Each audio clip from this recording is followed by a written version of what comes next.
ಎಲ್ಲರಿಗೂ ನಮಸ್ಕಾರ. ಈ ದಿನ BPAC 112 block 5 unit 13 challenges, opportunities and way forward ಬಗ್ಗೆ ತಿಳಿಯಲಿದ್ದೇವೆ. ಇದು ರೂರಲ್ ಲೋಕಲ್ ಗವರ್ನೆನ್ಸ್ನ ಕೊನೆಯ ಘಟಕವಾಗಿರುತ್ತದೆ. ಇದರ ಸ್ಟ್ರಕ್ಚರ್ ಬಂದು objectives, introduction, rural local governance, issues and challenges, rural local governance, opportunities, rural local governance way forward ಹಾಗೂ ಕೊನೆಯಲ್ಲಿ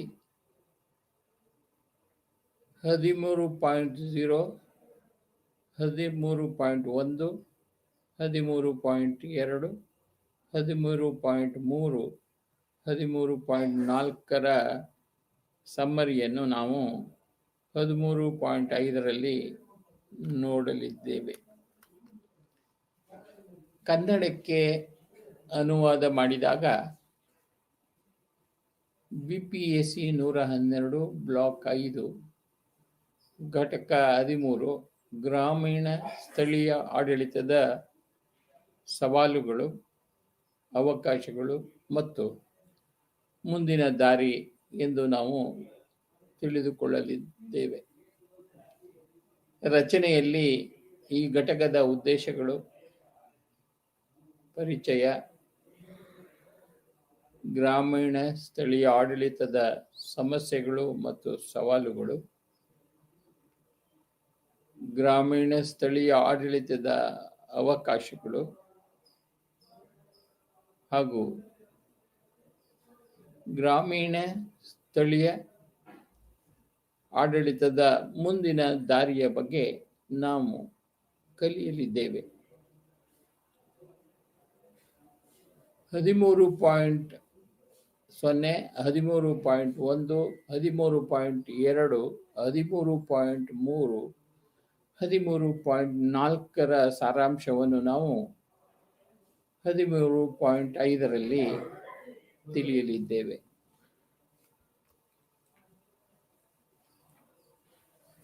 ಈ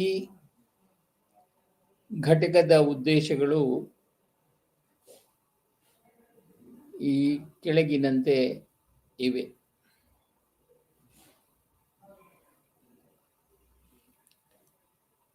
ಗ್ರಾಮೀಣ ಸ್ಥಳೀಯ ಆಡಳಿತದ ಮುಂದಿರುವ ಸವಾಲುಗಳು, ವಿವಿಧ ಅವಕಾಶಗಳಿಗಾಗಿ ಪ್ರಮುಖ ಸಮಸ್ಯೆಗಳು ಮತ್ತು ಸವಾಲುಗಳು,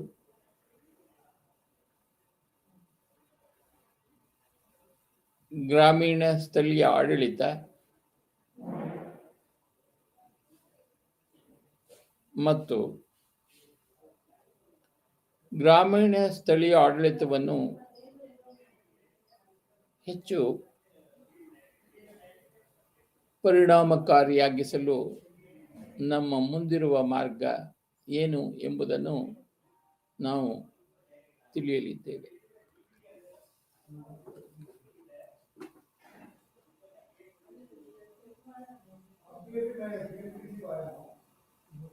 ಇಂಟ್ರೊಡಕ್ಷನ್ ಅಂದರೆ ಪರಿಚಯ.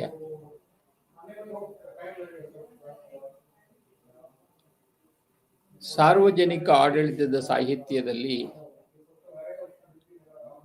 ಗ್ರಾಮೀಣ ಸ್ಥಳೀಯ ಆಡಳಿತವು ಪ್ರಮುಖ ವಿಷಯವಾಗಿ ಹೊರಹೊಮ್ಮಿದೆ ಮತ್ತು ಈ ಶತಮಾನದ ಪ್ರಮುಖ ಸಾಮಾಜಿಕ ಆವಿಷ್ಕಾರಗಳಲ್ಲಿ ಒಂದಾಗಿದೆ.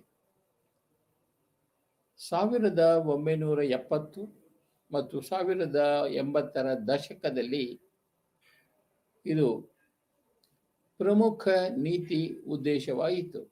ಏಕೆಂದರೆ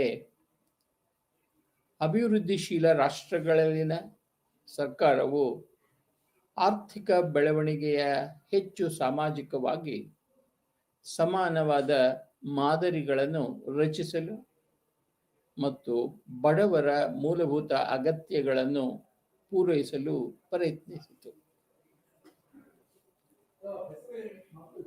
ಇದರ ಪರಿಣಾಮವಾಗಿ ಆಧುನಿಕ ರಾಜ್ಯದ ಕಾರ್ಯಗಳ ಸಂಖ್ಯೆ ಮತ್ತು ಸಂಕೀರ್ಣತೆಯಲ್ಲಿ ಹೆಚ್ಚಿನ ಹೆಚ್ಚಳ,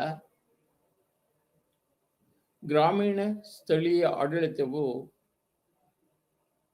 ಸರ್ಕಾರಿ ಸೇವೆಗಳ ಆಡಳಿತಾತ್ಮಕ ಸಂಘಟನೆಯಲ್ಲಿ ಪ್ರಮುಖ ಅಂಶವಾಗಿದೆ. ಪಟ್ಟು ಬಿಡದ ಜನಸಂಖ್ಯಾ ಒತ್ತಡಗಳು ಮತ್ತು ಅಭಿವೃದ್ಧಿಗಾಗಿ ವಿರಳ ಸಂಪನ್ಮೂಲಗಳ ಅತ್ಯುತ್ತಮ ಬಳಕೆಯನ್ನು ಒಳಗೊಂಡಿರುವ ಅಗತ್ಯದಿಂದಾಗಿ ಅವರು ಪ್ರಾಮುಖ್ಯತೆಯನ್ನು ಪಡೆದುಕೊಳ್ಳುತ್ತಾರೆ. ಅವು ಜನರಿಗೆ ಮರಳಿ ಸಾಗಿಸುವ ವಾಹನಗಳಾಗಿ ಕಾರ್ಯನಿರ್ವಹಿಸುತ್ತವೆ. ಇದು ನಿಜವಾಗಿಯೂ ಅವರಿಗೆ ಸೇರಿರುವ ಶಕ್ತಿ. ಇದು ಇತ್ತೀಚಿನ ವರ್ಷಗಳಲ್ಲಿ ಬಂದಿರುವ ಶಕ್ತಿ. ಇದು ನಿರ್ವಹಣಾ ತತ್ವಶಾಸ್ತ್ರದ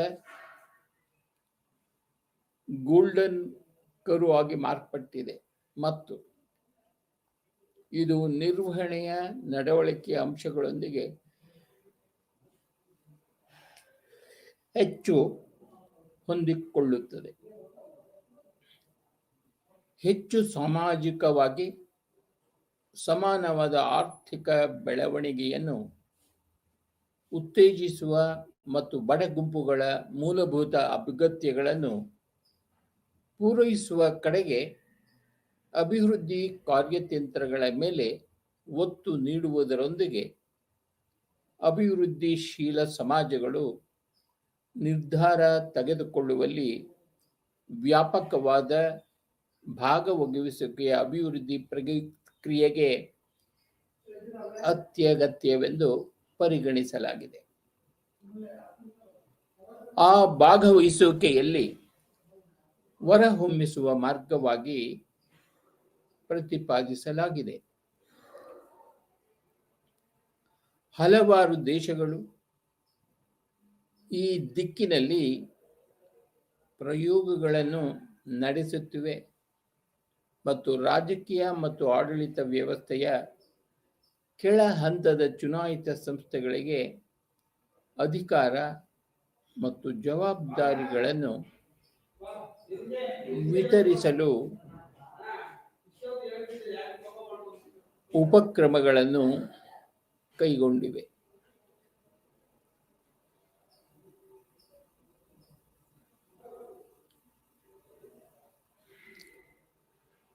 ಅನೇಕ ದೇಶಗಳಲ್ಲಿ ಸಾಮಾಜಿಕ ಆರ್ಥಿಕ ಗುರಿಗಳನ್ನು ಸಾಧಿಸುವ ಸಾಧನವಾಗಿ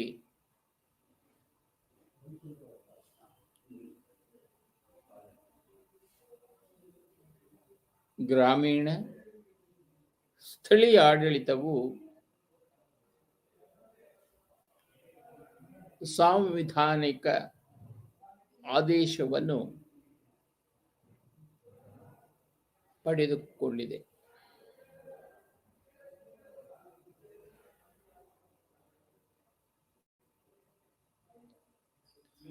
ಭಾರತದ ಸಂದರ್ಭದಲ್ಲಿ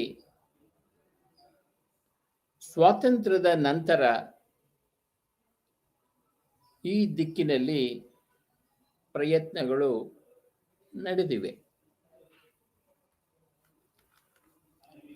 ಅದರ ಪರವಾಗಿ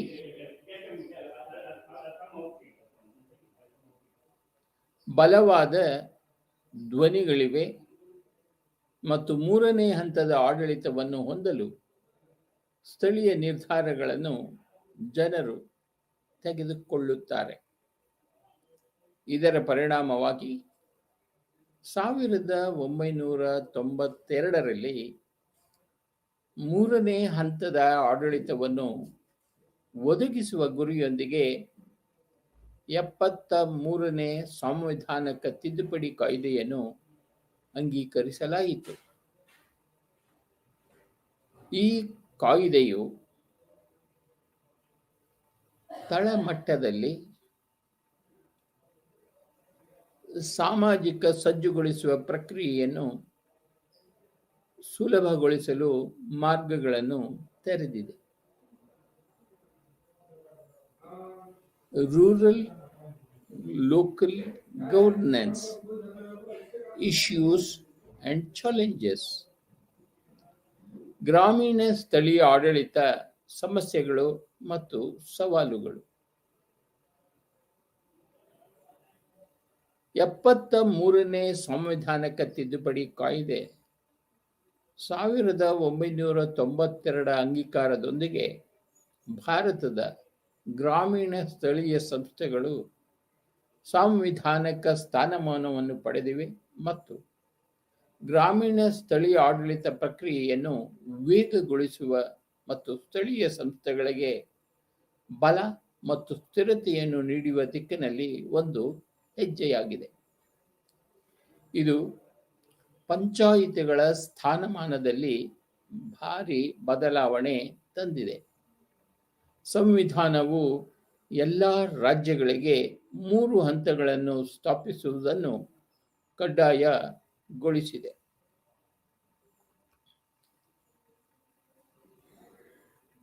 $20 ಲಕ್ಷಕ್ಕಿಂತ ಕಡಿಮೆ ಜನಸಂಖ್ಯೆಯನ್ನು ಹೊಂದಿರುವ ಸಣ್ಣ ರಾಜ್ಯಗಳು 2 ಹಂತದ ಪಂಚಾಯಿತಿಗಳು ಮತ್ತು 5 ವರ್ಷಗಳ ನಿಯಮಿತ ಅಂತರದಲ್ಲಿ ಎಲ್ಲ ಹಂತಗಳಿಗೆ ನೇರ ಚುನಾವಣೆಗಳನ್ನು ನಡೆಸುವುದು.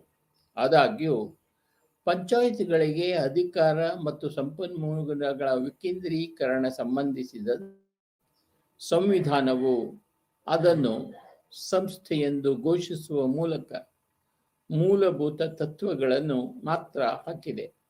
ಸ್ವಸರ್ಕಾರ ಮತ್ತು ಅದರ ಮೇಲೆ ವಿನಿಯೋಗಿಸಬಹುದಾದ ಕಾರ್ಯಗಳ ವಿವರಣಾತ್ಮಕ ಪಟ್ಟಿಯನ್ನು ಒದಗಿಸುವುದು.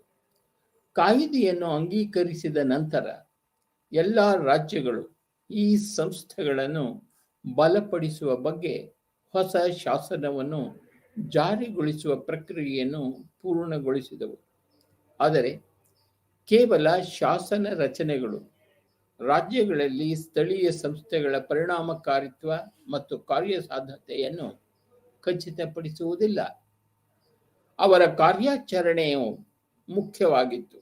ಆರಂಭದ ದಿನಗಳಲ್ಲಿ ರಾಜ್ಯ ಸರ್ಕಾರಗಳ ಉದ್ದೇಶವನ್ನು ಅಕ್ಷರಶಃ ಅನುಮಾನಿಸುವ ಹಲವಾರು ಸಮಸ್ಯೆಗಳು ಮತ್ತು ಸವಾಲುಗಳು ಇದ್ದವು. ಈ ನಿಟ್ಟಿನಲ್ಲಿ ಕೆಲವು ಸಮಸ್ಯೆಗಳು ಮತ್ತು ಸವಾಲುಗಳನ್ನು ಕೆಳಗೆ ಚರ್ಚಿಸಲಾಗಿದೆ. Ensuring the participation of women, SC and ST.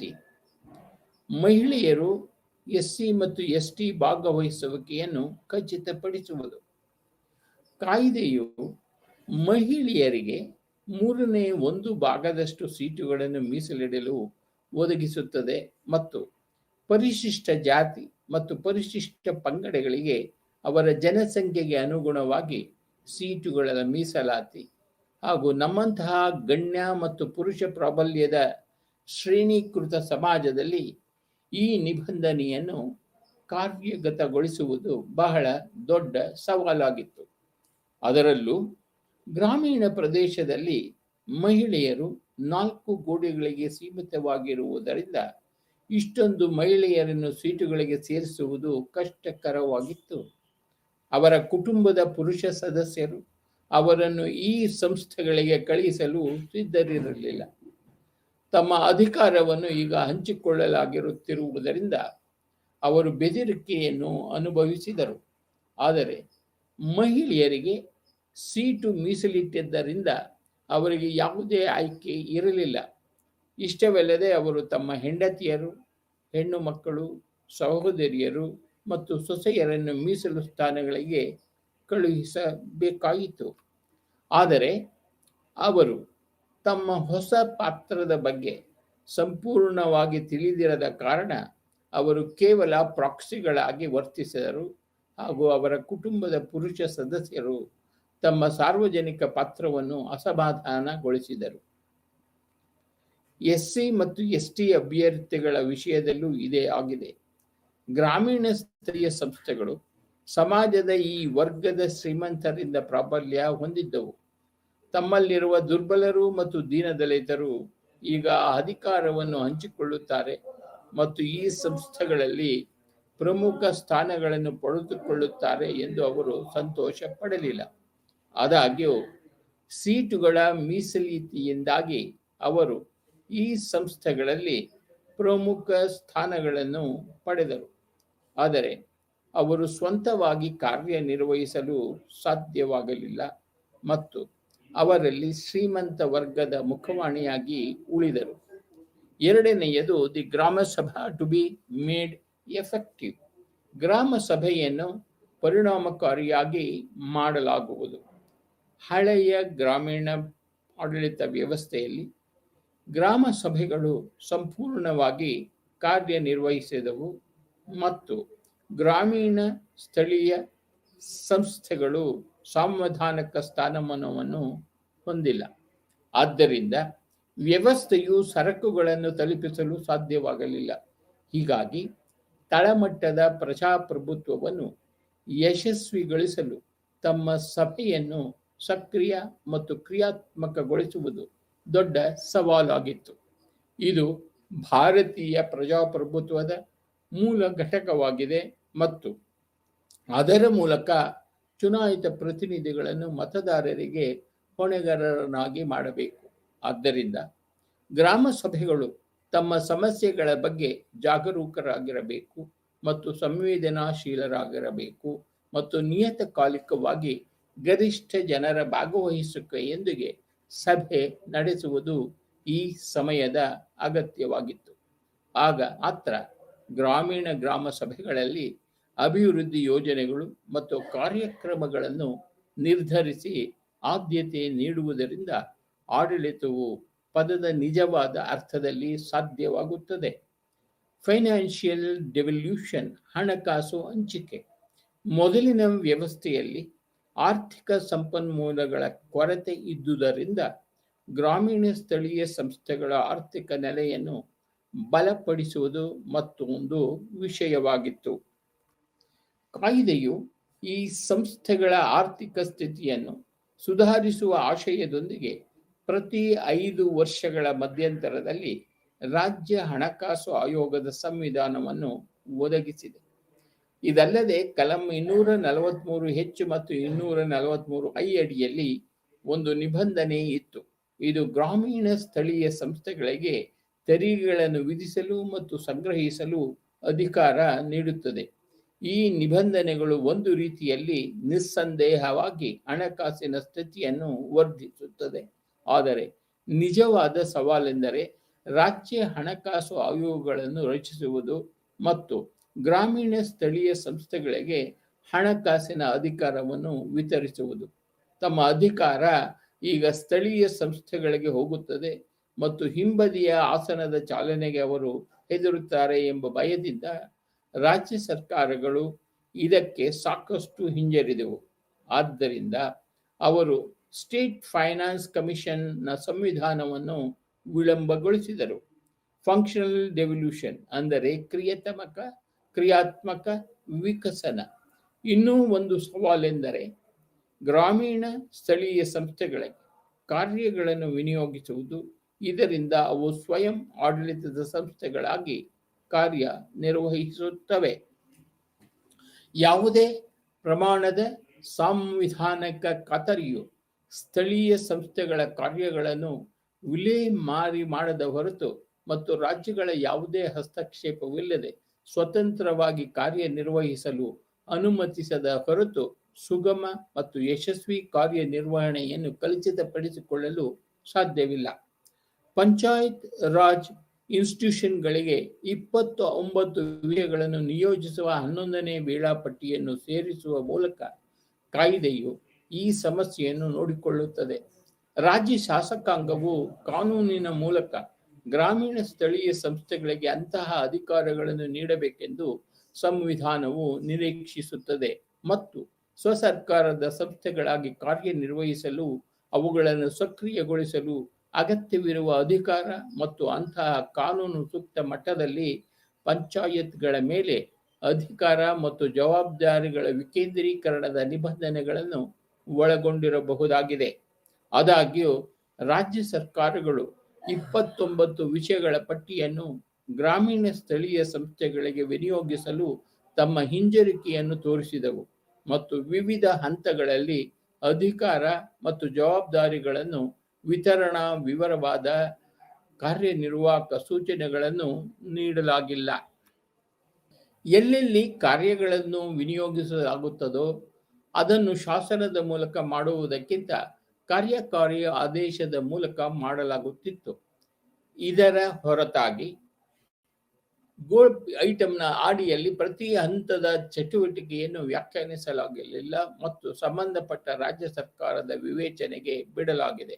ಇದರಿಂದ ಯಾವ ಶ್ರೇಣಿ ಯಾವ ವಿಷಯದ ಮೇಲೆ ಕಾನೂನು ರೂಪಿಸುತ್ತದೆ ಎಂಬ ಸವಾಲು ಎದುರಾಗಿದೆ. Effectiveness of district planning committee, ಜಿಲ್ಲಾ ಯೋಜನಾ ಸಮಿತಿಗಳ ಪರಿಣಾಮಕಾರಿತ್ವ. ಆರ್ಟಿಕಲ್ 243Z(d) ಜಿಲ್ಲಾ ಯೋಜನೆಯ ಸಂವಿಧಾನವನ್ನು ಒದಗಿಸುತ್ತದೆ. ಸಮಿತಿಗಳು 74ನೇ ಸಾಂವಿಧಾನಿಕ ತಿದ್ದುಪಡಿ ಕಾಯ್ದೆಯ ಮೂಲಕ ಅವರಿಗೆ ಸಾಂವಿಧಾನಿಕ ಸ್ಥಾನಮಾನ ಸಿಕ್ಕಿದೆ. ಆದಾಗ್ಯೂ ದುರದೃಷ್ಟವಶಾತ್ ಅವುಗಳನ್ನು ನಿಷ್ಪರಿಣಾಮಕಾರಿಯಾಗಿ ಮಾಡಲಾಗಿದೆ. ಹೀಗಾಗಿ ಡಿಪಿಸಿಗಳು ಕ್ರಿಯಾತ್ಮಕ ಮತ್ತು ಪರಿಣಾಮಕಾರಿಯಾಗುವಂತೆ ಮಾಡುವುದು ಮತ್ತೊಂದು ಪ್ರಮುಖ ಸವಾಲಾಗಿತ್ತು. ಆರಂಭದಲ್ಲಿ ಡಿಸ್ಟ್ರಿಕ್ಟ್ ಪ್ಲಾನಿಂಗ್ ಕಮಿಟಿಗಳನ್ನು ರಚಿಸುವಲ್ಲಿ ವಿಳಂಬವಾಯಿತು ಮತ್ತು ಅವುಗಳ ಸಂಯೋಜನೆಯಲ್ಲಿ ಕೆಲವು ವ್ಯತ್ಯಾಸಗಳು ಕಂಡುಬಂದವು. ಅವುಗಳು ಎಲ್ಲೆಲ್ಲಿ ಸ್ಥಾಪಿಸಲ್ಪಟ್ಟಿವೆ ಹಾಗೂ ಡಿಪಿಸಿಎಲ್ ಸಂಸದರು ಮತ್ತು ಶಾಸಕರ ಉಪಸ್ಥಿತಿಯು ಮತ್ತೊಂದು ಪ್ರಮುಖ ವಿಷಯವಾಗಿದೆ. ಡಿಪಿಸಿ ಕೇವಲ ರಾಜ್ಯ ಸರ್ಕಾರದ ಅಂಗವಾಗಿ ಕಾರ್ಯನಿರ್ವಹಿಸುತ್ತದೆ ಮತ್ತು ಸ್ವತಂತ್ರವಾಗಿ ಕಾರ್ಯನಿರ್ವಹಿಸಲು ಅಸಮರ್ಥವಾಗಿದೆ ಎಂದು ಕಂಡುಬಂದಿದೆ. ಡಿಪಿಸಿಗಳು ಪರಿಣಾಮಕಾರಿಯಾಗಬೇಕು ಮತ್ತು ಪಿಆರ್ಐಗಳು ಮತ್ತು ಪುರಸಭೆಗಳು ಸಿದ್ಧಪಡಿಸಿದ ಜಿಲ್ಲಾ ಯೋಜನೆಯನ್ನು ಯಾವುದೇ ಬದಲಾವಣೆ ಇಲ್ಲದೆ ರಾಜ್ಯ ಸರ್ಕಾರವು ಅನುಮೋದಿಸುವುದು ಸಮಯದ ಅಗತ್ಯವಾಗಿದೆ. ಮೇಲಿನ ಚರ್ಚೆಯು ಗ್ರಾಮೀಣ ಸ್ಥಳೀಯ ಆಡಳಿತವು ಹಲವಾರು ಸವಾಲುಗಳನ್ನು ಎದುರಿಸಿದೆ ಎಂಬುದನ್ನು ಎತ್ತಿ ತೋರಿಸುತ್ತದೆ. ಗ್ರಾಮೀಣ ಆಡಳಿತವು ಪ್ರವರ್ಧಮಾನಕ್ಕೆ ಬರಲು ಮತ್ತು ಗ್ರಾಮೀಣ ಭಾರತದ ಮುಖವನ್ನು ಬದಲಾಯಿಸಲು ನಾವು ನಿಜವಾಗಿಯೂ ಬಯಸಿದರೆ ಈ ಸವಾಲುಗಳನ್ನು ನೋಡಿಕೊಳ್ಳಬೇಕಾಗುತ್ತದೆ. ಗ್ರಾಮೀಣ ಸ್ಥಳೀಯ ಸಂಸ್ಥೆಗಳು ಬಲಿಷ್ಠವಾಗಿದ್ದರೆ ಮತ್ತು ಸರಕುಗಳನ್ನು ತಲುಪಿಸಲು ಸಿದ್ಧವಾಗಿದ್ದರೆ ಮಾತ್ರ ಜನರ ಕಲ್ಯಾಣ ಮತ್ತು ಅಭಿವೃದ್ಧಿ ಸಾಧ್ಯವಾಗಿರುತ್ತದೆ. ಆದಾಗ್ಯೂ ಸವಾಲುಗಳೊಂದಿಗೆ ನಿರಾಶೆಗೊಳ್ಳುವ ಅಗತ್ಯವಿಲ್ಲ. ಕೆಲವು ಅವಕಾಶಗಳನ್ನು ಸಹ ಕಾಣಬಹುದು. ಗ್ರಾಮೀಣ ಆಡಳಿತದ ಹೊಸ ವ್ಯವಸ್ಥೆ ಈ ಅವಕಾಶಗಳು ಗ್ರಾಮೀಣ ಸ್ಥಳೀಯ ಸಂಸ್ಥೆಗಳಿಗೆ ಭರವಸೆ ಮತ್ತು ಶಕ್ತಿಯನ್ನು ನೀಡುವುದರಲ್ಲಿ ಸಂದೇಹವಿಲ್ಲ. ಕಳೆದ 2 ದಶಕಗಳಲ್ಲಿ ಅದರ ಕಾರ್ಯಚಟುವಟಿಕೆಯು ಸವಾಲುಗಳ ಹೊರತಾಗಿಯೂ ಈ ಸಂಸ್ಥೆಗಳು ಅವಕಾಶಗಳನ್ನು ಸರಿಯಾಗಿ ಬಳಸಿಕೊಂಡಿವೆ ಎಂದು ಬೆಳಕಿಗೆ ತರುತ್ತದೆ. ಮುಂದಿನ ವಿಭಾಗದಲ್ಲಿ ನಾವು ಈ ಕೆಲವು ಅವಕಾಶಗಳನ್ನು ಚರ್ಚಿಸುತ್ತೇವೆ ಮತ್ತು ಇದು ಗ್ರಾಮೀಣ ಪ್ರದೇಶಗಳಲ್ಲಿ ಹೇಗೆ ಬದಲಾವಣೆ ತಂದಿದೆ ಎಂಬುದನ್ನು ನೋಡೋಣ. ರೂರಲ್ ಲೋಕಲ್ ಗವರ್ನೆನ್ಸ್ ಆಪರ್ಚುನಿಟೀಸ್, ಗ್ರಾಮೀಣ ಸ್ಥಳೀಯ ಆಡಳಿತ, ಇವುಗಳಲ್ಲಿ ಅವಕಾಶಗಳು. ಗ್ರಾಮೀಣ ಸ್ಥಳೀಯ ಸಂಸ್ಥೆಗಳ ಅವಕಾಶಗಳ ಬಗ್ಗೆ ನಾವು ಮುಂದುವರಿಯುವ ಮೊದಲು 73ನೇ ಸಾಂವಿಧಾನಿಕ ತಿದ್ದುಪಡಿ ಕಾಯ್ದೆಯ ಹಿಂದಿನ ಉದ್ದೇಶವನ್ನು ಉಲ್ಲೇಖಿಸುವುದು ಯೋಗ್ಯವಾಗಿದೆ. ಬಹುಶಃ ಹಳೆಯ ವ್ಯವಸ್ಥೆಯ ವೈಫಲ್ಯ ಮತ್ತು 50 ವರ್ಷಗಳ ಸ್ವಾತಂತ್ರ್ಯದ ನಂತರವೂ ಭಾರತೀಯ ಹಳ್ಳಿಗಳ ಕಳಪೆ ಸ್ಥಿತಿಯನ್ನು ನೋಡಿದ ನಂತರ ಗ್ರಾಮೀಣ ಸ್ಥಳೀಯ ಆಡಳಿತ ವ್ಯವಸ್ಥೆ ಹಾಗೂ ಪಂಚಾಯತ್ ರಾಜ್ ವ್ಯವಸ್ಥೆಯನ್ನು ಅಳವಡಿಸುವುದು ಅಪೇಕ್ಷಣೀಯವಾಗಿದೆ ಎಂದು ತೋರುತ್ತದೆ. ಭಾರತೀಯ ಸಂವಿಧಾನದ ಮೂಲ ಚೌಕಟ್ಟಿನೊಳಗೆ ವಾಸ್ತವವಾಗಿ ಭಾರತದ ಆತ್ಮವು ಹಳ್ಳಿಗಳಲ್ಲಿ ನೆಲೆಸಿದೆ ಮತ್ತು ಜನರ ಸಹಭಾಗಿತ್ವದ ಆಧಾರದ ಮೇಲೆ ಭಾರತೀಯ ಹಳ್ಳಿಗಳ ಸ್ಥಿತಿ ಸುಧಾರಿಸಿದ ಹೊರತು ಗಾಂಧಿಯವರು ದೃಷ್ಟೀಕರಿಸಿದ ಗ್ರಾಮ ಸ್ವರಾಜ್ ಬಗ್ಗೆ ನಾವು ಯೋಚಿಸಲು ಸಾಧ್ಯವಿಲ್ಲ. ಮೇಲಿನ ಎಲ್ಲವನ್ನು ಗಮನದಲ್ಲಿಟ್ಟುಕೊಂಡು 73ನೇ ಸಂವಿಧಾನಕ ತಿದ್ದುಪಡಿಯನ್ನು ದೃಶ್ಯೀಕರಿಸಲಾಗಿದೆ. ಗ್ರಾಮೀಣ ಸ್ಥಳೀಯ ಸಂಸ್ಥೆಗಳಿಗೆ ಸಾಂವಿಧಾನಿಕ ಸ್ಥಾನಮಾನ ನೀಡಿದ್ದು, ಸರ್ಕಾರವು ವಿವಿಧ ಸಮಿತಿಗಳು ಮತ್ತು ಯೋಯೋಗಳ ಮೂಲಕ ದೀರ್ಘಕಾಲ ಪ್ರಯತ್ನಿಸುತ್ತಿದೆ ಎಂಬುದು ಅದು ಒದಗಿಸಿದ ದೊಡ್ಡ ಅವಕಾಶವಾಗಿದೆ. ಏಕರೂಪದ ಅಧಿಕಾರಾವಧಿ ಮತ್ತು ನಿಯಮಿತ ಮಧ್ಯಂತರಗಳಲ್ಲಿ ಚುನಾವಣೆಗಳೊಂದಿಗೆ ಏಕರೂಪದ 3 ಹಂತದ ರಚನೆಯನ್ನು ಒದಗಿಸುವುದನ್ನು ಇದು ಸರ್ಕಾರಕ್ಕೆ ಕಡ್ಡಾಯಗೊಳಿಸಿತು. ಇದು ಏಕರೂಪವಾಗಿ ರಾಜಕೀಯ ವಿಕೇಂದ್ರೀಕರಣವನ್ನು ಖಾತ್ರಿಪಡಿಸಿತು. ಈ ಸಂಸ್ಥೆಗಳಿಗೆ ಚುನಾವಣೆಯ ಪರಿಣಾಮವಾಗಿ ರಚನೆಗಳನ್ನು ರಚಿಸಲಾಗಿದೆ. 1994ರ ಹೊತ್ತಿಗೆ ಹೆಚ್ಚಿನ ರಾಜ್ಯಗಳು ಅನುಸರಣೆ ಶಾಸನವನ್ನು ಜಾರಿಗೊಳಿಸುವ ಪ್ರಕ್ರಿಯೆಯನ್ನು ಪೂರ್ಣಗೊಳಿಸಿದವು ಮತ್ತು ಪಂಚಾಯತ್ಗಳಿಗೆ ಮೊದಲ ಸುತ್ತಿನ ಚುನಾವಣೆಗಳನ್ನು ನಡೆಸುತ್ತವೆ. ಹೆಚ್ಚಿನ ಸಂಖ್ಯೆಯಲ್ಲಿ ಚುನಾಯಿತ ಪ್ರತಿನಿಧಿಗಳು ಸ್ಥಳೀಯ ಮಟ್ಟದಲ್ಲಿ ರಾಜಕೀಯ ಪ್ರಾತಿನಿಧ್ಯಕ್ಕೆ ಹೊಸ ಅವಕಾಶಗಳನ್ನು ಒದಗಿಸಿದರು. ವಿಶೇಷವಾಗಿ ಮಹಿಳೆಯರು ಮತ್ತು ಅಂಚಿನಲ್ಲಿರುವ ಸಾಮಾಜಿಕ ಗುಂಪುಗಳಿಗೆ ರಾಜಕೀಯ ಭಾಗವಹಿಸುವಿಕೆ ಕೂಡ ಹೆಚ್ಚಾಯಿತು. ಸಕ್ರಿಯ ಪ್ರಚಾರದಲ್ಲಿ ಪ್ರತಿಫಲಿಸುತ್ತದೆ. ಹೆಚ್ಚಿನ ಮಟ್ಟದ ಮತದಾರರ ಮತದಾನ ಮತ್ತು ಸ್ಥಳೀಯ ಅಧಿಕಾರಿಗಳು ಮತ್ತು ಚುನಾಯಿತ ಪ್ರತಿನಿಧಿಗಳೊಂದಿಗೆ ಹೆಚ್ಚಿನ ತೊಡಗಿಸಿಕೊಳ್ಳುವಿಕೆ ಇದು ಸ್ಥಳೀಯ ಪ್ರಜಾಪ್ರಭುತ್ವವನ್ನು ಉತ್ತೇಜಿಸಲು ಸಹಾಯ ಮಾಡಿತು. ಮೊದಲ ಸುತ್ತಿನ ಚುನಾವಣೆಗಳಲ್ಲಿ 3,198 554 ಸದಸ್ಯರೊಂದಿಗೆ 226 188 ಗ್ರಾಮ ಪಂಚಾಯಿತಿಗಳನ್ನು ರಚಿಸಲಾಯಿತು. 5,736 ಮಧ್ಯಂತರ ಪಂಚಾಯಿತಿಗಳು, 141 412 ಸದಸ್ಯರೊಂದಿಗೆ ಮತ್ತು 467 ಜಿಲ್ಲಾ ಪಂಚಾಯಿತಿಗಳು, 17 935 ಸದಸ್ಯರೊಂದಿಗೆ ಇದನ್ನು ರಚಿಸಲಾಯಿತು. ಗ್ರಾಮ ಸಭೆಗಳು ಹೊಸ ಮತ್ತು ಪ್ರಮುಖ ಪಾತ್ರವನ್ನು ಪಡೆದುಕೊಂಡಿವೆ. ಗ್ರಾಮ ಸಭೆಯ ಆರಂಭಿಕ ನಿಷ್ಕ್ರಿಯ ಮತ್ತು ಕ್ರಿಯಾತ್ಮಕವಲ್ಲದ ಸ್ವರೂಪದ ನಂತರ ನಿಧಾನವಾಗಿ ಮತ್ತು ಸ್ಥಿರವಾಗಿ ಅದು ಸಕ್ರಿಯವಾಯಿತು. 1999-2000 ವರ್ಷವನ್ನು ಗ್ರಾಮ ಸಭೆಯ ವರ್ಷ ಎಂದು ಘೋಷಿಸಿದಾಗ ಸರ್ಕಾರವು ಈ ದಿಕ್ಕಿನಲ್ಲಿ ಸ್ವಾಗತಾರ್ಹ ಹೆಜ್ಜೆಯನ್ನು ತೆಗೆದುಕೊಂಡಿತು. ಗ್ರಾಮ ಸಭೆಯನ್ನು ಶಕ್ತಿಯುತಗೊಳಿಸಲು ರಾಜ್ಯ ಹಾಗೂ ಯೂನಿಯನ್ ಟೆರಿಟರಿ ಸರ್ಕಾರಗಳು ನಿಯೋಜನೆಯಂತಹ ಕ್ರಮಗಳನ್ನು ಪ್ರಾರಂಭಿಸಲು ತಿಳಿಸಲಾಯಿತು.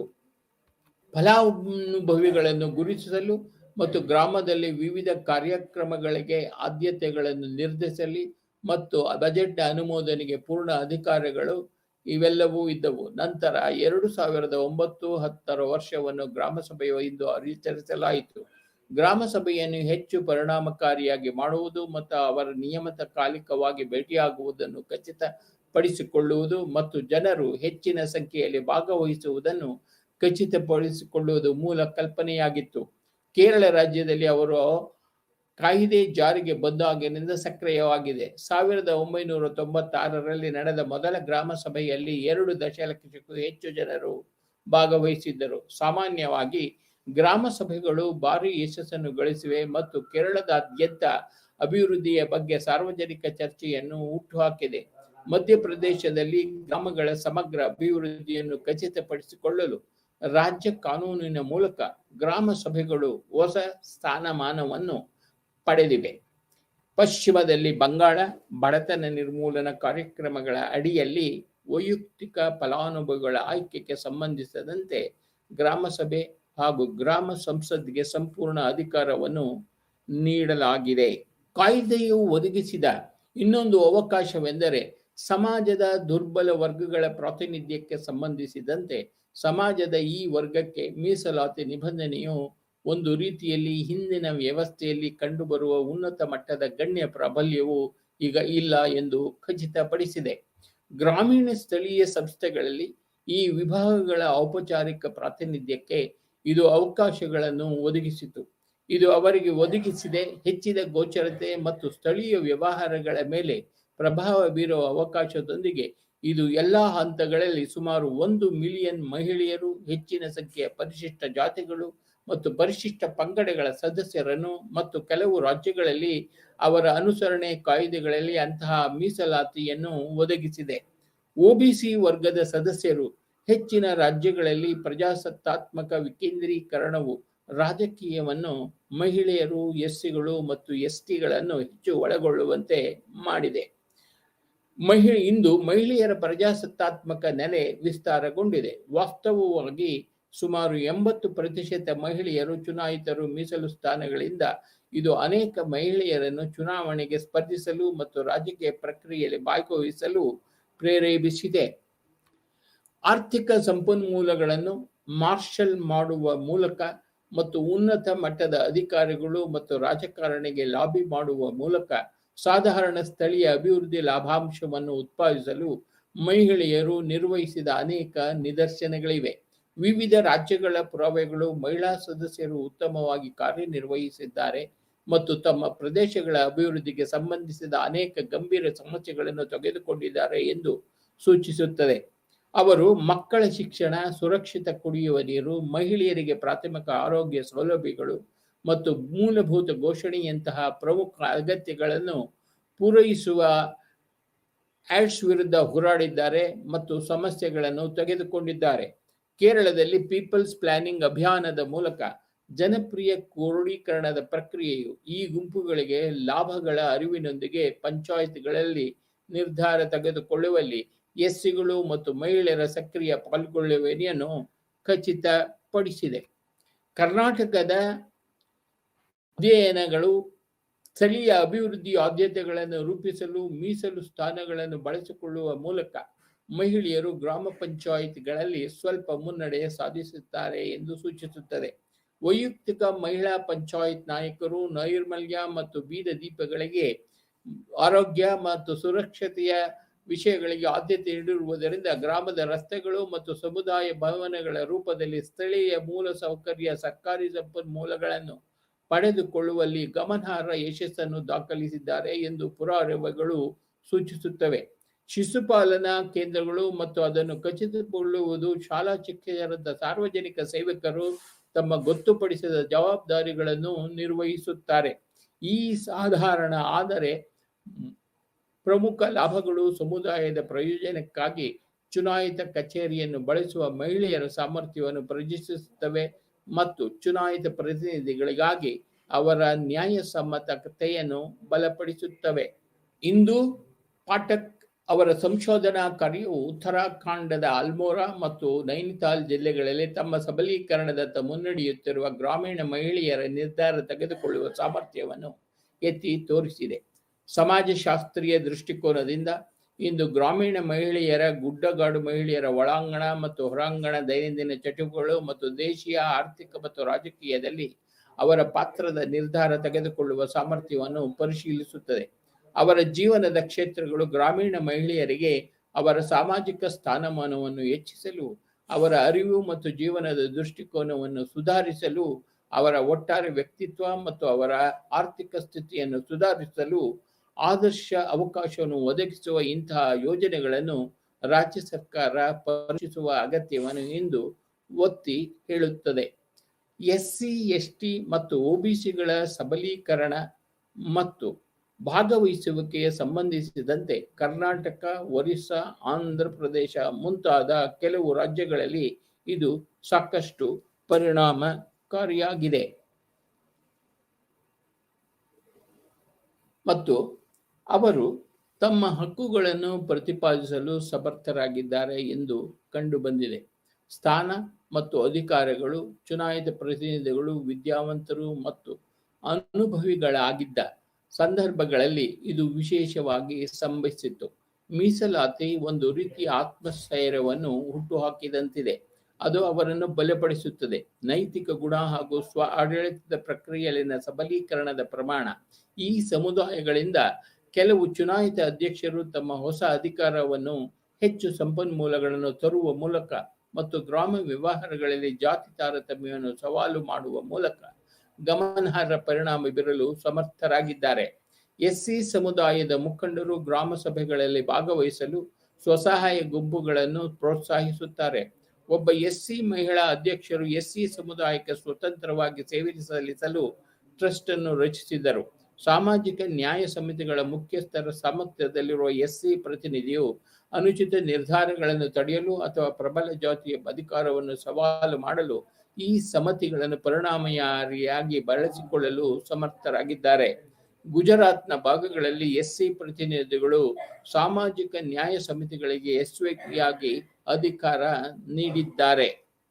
ಗ್ರಾಮೀಣ ಸ್ಥಳೀಯ ಆಡಳಿತಕ್ಕೆ ಮತ್ತೊಂದು ಅವಕಾಶವನ್ನು ಕ್ರಿಯಾತ್ಮಕ ಅಧಿಕಾರ ವಿಕೇಂದ್ರೀಕರಣದಲ್ಲಿ ಕಾಣಬಹುದು. ಇದು ಪಂಚಾಯತ್ಗಳಿಗೆ 29 ವಿಷಯಗಳ ಮೇಲೆ ಅವರು ಕಾನೂನುಗಳನ್ನು ರಚಿಸಬಹುದು ಮತ್ತು ಆ ಮೂಲಕ ಗ್ರಾಮೀಣ ಸ್ಥಳೀಯ ಸಂಸ್ಥೆಗಳನ್ನು ಸ್ವ ಆಡಳಿತದ ಸಂಸ್ಥೆಗಳಾಗಿ ಕಾರ್ಯನಿರ್ವಹಿಸುವಂತೆ ಮಾಡುತ್ತದೆ. ಪಂಚಾಯತ್ ರಾಜ್ ಇನ್ಸ್ಟಿಟ್ಯೂಷನ್ಗಳ ಪ್ರತಿಯೊಂದು ಹಂತಕ್ಕೆ ಅಧಿಕಾರಗಳು ಮತ್ತು ಕಾರ್ಯಗಳನ್ನು ನಿಯೋಜಿಸಲು ಸಂಬಂಧಿಸಿದಂತೆ ರಾಜ್ಯದಿಂದ ರಾಜ್ಯಕ್ಕೆ ವ್ಯತ್ಯಾಸವಿದ್ದರೂ ಸರ್ಕಾರದ ನಿರ್ದೇಶನದ ಅಡಿಯಲ್ಲಿ ಪ್ರತಿ ಹಂತವು ಈಗ ಚಟುವಟಿಕೆ ಮ್ಯಾಪಿಂಗ್ ಅನ್ನು ನಡೆಸುತ್ತದೆ. ಈಗ ರಾಜ್ಯಗಳು ಕೈಗೊಂಡಿರುವ ಚಟುವಟಿಕೆಯ ನಕ್ಷೆಯ ಪಂಚಾಯತ್ಗಳ ಪ್ರತಿ ಹಂತದಲ್ಲಿ ನಿರ್ವಹಿಸಬೇಕಾದ ಕಾರ್ಯಗಳನ್ನು ಸ್ಪಷ್ಟವಾಗಿ ಗುರುತಿಸುತ್ತದೆ ಎಂಬ ನಿರೀಕ್ಷೆಯೊಂದಿಗೆ ಮಾಡಲಾಗುತ್ತಿದೆ. ಇದು ಅಗತ್ಯವಿರುವ ಆದಾಯವನ್ನು ನಿರ್ಣಯಿಸಲು ಮತ್ತು ಅವುಗಳ ಮೂಲಗಳನ್ನು ನಿಯೋಜಿಸಲು ಸಹಾಯ ಮಾಡುತ್ತದೆ. ಹೆಚ್ಚುವರಿಯಾಗಿ ಈ ಚಟುವಟಿಕೆಗಳನ್ನು ಕಾರ್ಯಗತಗೊಳಿಸಲು ಕಾರ್ಯಕಾರಿಗಳ ವಿಕೇಂದ್ರೀಕರಣಕ್ಕೆ ಇದು ಸಹಾಯ ಮಾಡುತ್ತದೆ. ಎಲ್ಲೆಲ್ಲಿ ಕಾರ್ಯಚಟುವಟಿಕೆಗಳನ್ನು ನಿಯೋಜಿಸಲಾಗಿದೆಯೋ ಅಲ್ಲೆಲ್ಲ ಅವರು ಉತ್ತಮ ಕೆಲಸ ಮಾಡುತ್ತಿದ್ದಾರೆ. ಕೇರಳ ರಾಜ್ಯದಲ್ಲಿ ವಿವಿಧ ವಿಷಯಗಳ ಅಡಿಯಲ್ಲಿ 3 ಹಂತಗಳಿಗೆ ಕೆಲವು ಕಾರ್ಯಗಳನ್ನು ನೀಡಲಾಗಿದೆ. ನಾವು ನೋಡಬಹುದಾದ ಇನ್ನೊಂದು ಅವಕಾಶವೆಂದರೆ ಪಂಚಾಯತ್ಗಳಿಗೆ ಹಣವನ್ನು ಒದಗಿಸುವುದು. ಹೊಸ ವ್ಯವಸ್ಥೆಯಲ್ಲಿ ಕೆಲವು ನಿರ್ದಿಷ್ಟ ಕ್ರಮಗಳನ್ನು ತೆಗೆದುಕೊಳ್ಳಲಾಗಿದೆ. ಇದು ಆರ್ಟಿಕಲ್ 243 ಹೆಚ್ಚು 243 ಐ ಮತ್ತು 243 ಎಕ್ಸ್ ಅಡಿಯಲ್ಲಿ ಅಭಿವ್ಯಕ್ತಿ ಕಂಡುಕೊಳ್ಳುತ್ತದೆ. ಇದು ಪಂಚಾಯತ್ ರಾಜ್ ಸಂಸ್ಥೆಗಳಿಗೆ ತೆರಿಗೆಗಳನ್ನು ವಿಧಿಸಲು ಮತ್ತು ಸಂಗ್ರಹಿಸಲು ಅಧಿಕಾರ ನೀಡುತ್ತದೆ. ಇದಲ್ಲದೆ ಪ್ರತಿ 5 ವರ್ಷಗಳ ಮಧ್ಯಂತರದಲ್ಲಿ ರಾಜ್ಯ ಹಣಕಾಸು ಆಯೋಗದ ನಿಬಂಧನೆಯೂ ಇದೆ. ಹಣಕಾಸು ಆಯೋಗವು ಪಂಚಾಯತ್ ರಾಜ್ ಇನ್ಸ್ಟಿಟ್ಯೂಷನ್ಗಳ ಆರ್ಥಿಕ ಸಂಪನ್ಮೂಲಗಳಿಗೆ ಸಂಬಂಧಿಸಿದಂತೆ ರಾಜ್ಯಪಾಲರಿಗೆ ಶಿಫಾರಸು ಮಾಡುತ್ತದೆ. ಇದು ರಾಜ್ಯ ಸರ್ಕಾರದ ಕಡ್ಡಾಯ ಕರ್ತವ್ಯವಾಗಿದೆ.